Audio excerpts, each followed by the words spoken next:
Bu loyihamiz Xalq banki bilan hamkorlikda Buxoro viloyati Shofirkon tumani Bobotom FI 368-konturda moychechak dorivor o'simligi yetishtirilmoqda. Ushbu loyihamiz 10 gektar maydonni tashkil etadi.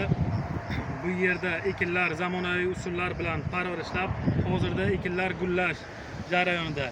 Ekinlar 160 kun davomida yetishtirilib tayyor bo'ladi.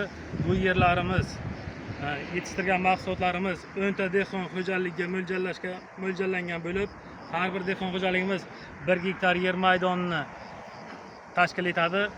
Bunda yetishtirilgan mahsulotlarimizni bizga lider tadbirkor sifatida Moychechak Farm ishlab chiqarish korxonasi lider tadbirkor sifatida biriktirilgan.